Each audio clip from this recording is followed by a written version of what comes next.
Welcome once again to your favorite cooking channel, Cooking with Ava. Today, we're doing something special, and yes, it was tasty, it was nice, it was simple. So, this is my pumpkin Nkatiekwan. So, your pumpkin, peanut, butter soup, chicken granule soup. Oh, this is proper chicken granule soup, and this is not just your regular granule soup. This is the fancy twisted granule soup. You know, the granule soup with some crabs in there. You know that thing. But I didn't use just chicken, I used fish as well. So if you're wondering how to use a granule soup with fish and chicken and the seafood, this is it for you. And my star ingredient here is the pumpkin. And you have different types of pumpkin, but this fruit here it's just like I don't know how to say it, but it's super fortified. I know most of us may be new to pumpkin, so I'm going to be chipping a lot of things you need to know about pumpkin. But then let's dig in. As we're doing it, I'm going to be telling you more about it. And I also have my pumpkin pie recipe on this channel. You can check it out. And so to start off, I'm just going to have my spice blend for my chicken. So I have the pepper. I added in the onion, the garlic, which was a bit dried, the ginger, and I had in some local spices. So I do the spice blend, and the ones I used in this channel on this video is down in the description button below. And I added in the salt as well because I'm going to pour it once in the chicken and I'm done with it. So I just do this blend and then we're good to go. So my chicken was washed and cleansed before. These days, when you buy chicken, you need to be careful because the chicken you don't have time to dress it properly these days. That's the sad part about it. Then I added in the spice blend to it, and then I just let it cook by itself. No added water. Now I had onion, tomato, I'm going to add to it. It's a bit frozen. Yes, some days I just cut them and keep in the freezer and package it. So that what I'm going to do is I just take and then I go. Now I know most of us we are new to pumpkin, and this is one type of pumpkin you can get. Some of them come orange looking, some of them come like looking like squash, some of them look like circular, some look like gourd. Yeah, so they have different shapes and different colors. So this one looks green with some white stripes. Some are like pure orange. Some are a bit, should I say, brownish. But then there are different types of pumpkin, basically. So this type, when you cut in, you're still going to get the yellow feel in there, and it's very ripe and ready to use. And you know, when you use this type, which is not overly ripe, the fresh like this, it's good for those who have issues with sugar, like the diabetes people. This is perfect for you. The green pumpkin, so the skin of it is perfect for those who have diabetes. Now, this was a very large one. Unfortunately, I didn't check the weight of it, but I'm sure it should be like 4 or 5 kilos because it was quite heavy. Like when I was done, my wrist was all hurting from carrying it. So shout out to my folks at Globe Veg here in Cape Coast. They plant this amazing exotic vegetables, fresh and healthy. I'll leave their contacts down there just in case you want to reach them. So yes, I cut the pumpkin and then what I did was to cut it into smaller sizes so I could remove the seed and then cut it into smaller chunks for the soup. So this is a bit, let me be honest with you, it was heavy. Yes, and the seed part is easy to remove, but then when you're cutting, if you don't cut into smaller chunks, if you're not using a very strong knife, you're going to have issues. So, what you need to know about pumpkin is that they are rich in vitamins and minerals. So you have a lot of vitamin A here, you have vitamin B1 in there, you have vitamin B2, which is riboflavin, B3, B5, B6, B9, vitamin C, vitamin E, vitamin K. And you also have minerals like calcium, iron, magnesium, manganese, phosphorus, potassium. all these things are in your pumpkin. So you can imagine what is going on in here. This is super, super, super nutri pack. But then you need to be conscious of the fact that yes, raw pumpkin has a lot of energy in there. You know, it has enough of the vitamin A and then the C and the B you need for your diet. But then the carbohydrate content is less because it's like 92% water. So this is great for weight loss. If you want to do weight loss, you need to be adding a bit more of pumpkin to your dishes. So I cut it into smaller chunks and I placed it together with my onion and tomatoes for it to cook and then soften.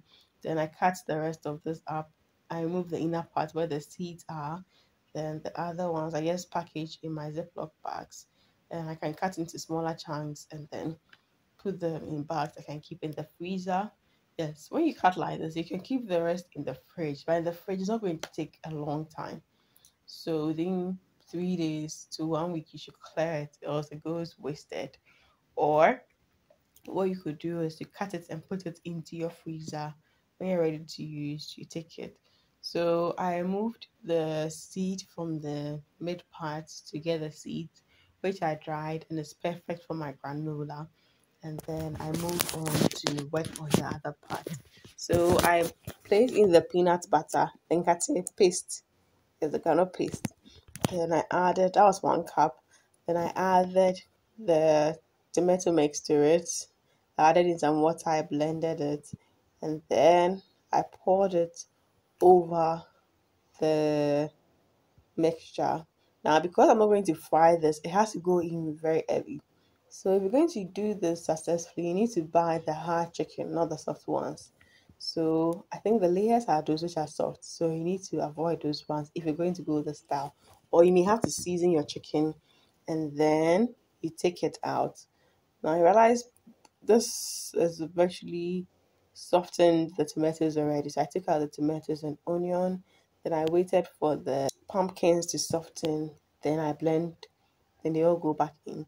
So the mid part, which had the fiber and the seeds, I just took out the seeds from the fiber, and then the fiber part went back into my peanut for it to soften and then to go blended in there. So they say that nutritionally, pumpkins are very rich and they are devoid of cholesterol, sodium, and fat. And this is why it's great when you want to check your weight. And then pumpkins are ideal for weight loss. You can use their seeds, like I was saying, which is perfect for granola. You could even cook with it and do your pumpkin pies and your pumpkin recipes, but you can dry it and blend it as a spice. And you know, aside the seed, you could do the pulp, the middle part. You can just use it for your purees. You could use it for your juices. You could use it for your cakes. It's just great. And you can even get oils from the seed. So you realize that there's a lot you could do with your pumpkins. And we're saying that when you've worked out or you finish gymming and all those ones, pumpkins are good because of the nutritional packages in there. It's great for it, and it also boosts your immunity. So that's why you should be eating more pumpkin now more consciously. So I'm taking out the fibery part I added together with the pumpkin chunks I placed in because they were softer then. Then I blended and then they went in. So you realize the chicken and then the peanuts are all coming together beautifully. So you could just use your strainer or your colander, then you just put it in. Now, pumpkin is very, very interesting. It's a serious thickener. So once you put it in there, you need to add a bit more water because it thickens your soup. That's one thing about pumpkin. So the rest that remains, you can blend it again and then you add it back into it. So at this point where my pumpkin mix has gone back in, the blended mix has gone in, I'm just going to add in my fish and then my crabs. I'm a fancy girl, so I like my crabs a lot. But my crabs have already been cooked. So it's been cleansed and then it's been salted and cooked before going in. And then the fish, This is not a smoked fish, but I can use smoked fish. This is um fried. Yes, when you buy the bigger chunks of fish, you can fry and then use it for your soups. And then I blended the rest of the remains into it. Then I added in the precursor. That's how come the soup has virtually doubled. Yes. So once the precursor goes in, I'm just going to let it, take your time and then just simmer in. You realize the oil is just coming by itself. I've not poured anything in, but the oils are coming. So yes, you can do your groundnut soup without necessarily frying the groundnuts before you do. Like it's mostly done. Because if you don't take care of groundnut soup, if it doesn't cook properly, you may end up running a lot. So that's why most people prefer to fry it up before they cook with it. But if you're using the hard chicken, you could just go in like this and make sure that the garnet just goes in a little bit early to save you time. And the beauty about this type is that you can close the groundnut soup virtually as you're cooking because it's not going to be foaming up and then pouring over. And you realize it doesn't bubble too much to hurt you like when you're doing the fried version. So I just realized this one actually it saves your skin because sometimes you go into the kitchen, you come back and there's those scars and all those things in your body. So if you want to save yourself, just go with this style. And when it's done, just give it some low heat. Let the oils come to the top beautifully. So when you serve, you see your oil beautifully. And trust me, when you taste this, if you're not very smart with the taste, you realize there's something different about it. Yeah, so it still tastes granity, it still tastes nice, it tastes fun. I think my taste is all those who try, they're like, wow, wow, I didn't know pumpkin in soup is done nice. So yes, try my pumpkin peanut butter soup and give me your feedback. So yes, till I see you in the next food video. Live life to the fullest. Be joyous, be merry, and make sure you boost your immunity and fight some stress with this pumpkin recipe. Lots of love for my team and I. Mwah.